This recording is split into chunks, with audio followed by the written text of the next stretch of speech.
Juillet 1718.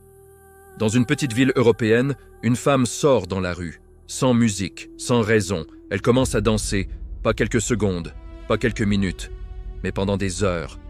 Les habitants pensent d'abord qu'elle est folle, mais le lendemain, elle danse encore. Puis quelque chose d'encore plus étrange se produit. Une autre personne commence à danser, puis 10, puis 50, puis des centaines.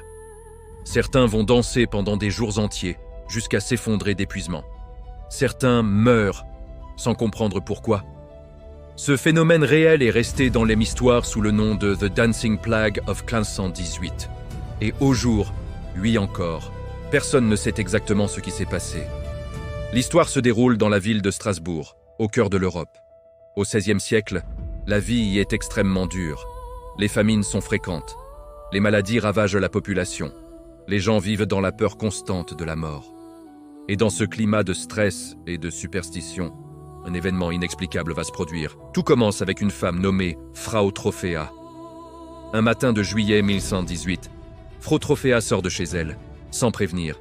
Elle commence à danser dans la rue. Mais ce n'est pas une danse joyeuse. C'est une danse frénétique, incontrôlable.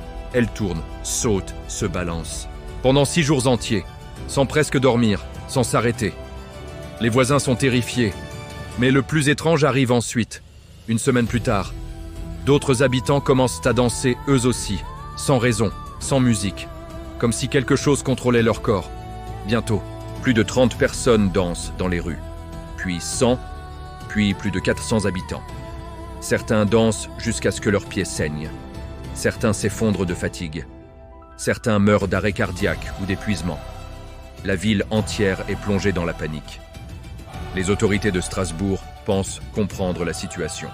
Selon les médecins de l'époque, les danseurs ont trop de sang chaud dans le corps. Et la solution ? Les laisser danser, jusqu'à ce que la maladie disparaisse.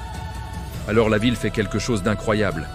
Elle construit une scène publique et engage des musiciens pour accompagner les danseurs. Oui, au lieu d'arrêter l'épidémie, ils l'encouragent. Mais cela va empirer les choses. Avec la musique, les danseurs continuent, jour et nuit. Certains ne peuvent plus s'arrêter. Les chroniques de l'époque parlent de plusieurs morts par jour. Des gens meurent simplement. En dansant, la situation devient incontrôlable, finalement. Les autorités réalisent leur erreur. Les danseurs sont emmenés dans un sanctuaire religieux. On leur donne des rituels de guérison. Et petit à petit, les gens arrêtent de danser. L'épidémie disparaît, aussi mystérieusement qu'elle avait commencé. Mais la question reste entière. Les historiens ont proposé plusieurs théories. Certains pensent à un empoisonnement par un champignon hallucinogène. D'autres parlent d'hystérie collective causée par le stress extrême. Mais aucune explication n'est totalement certaine.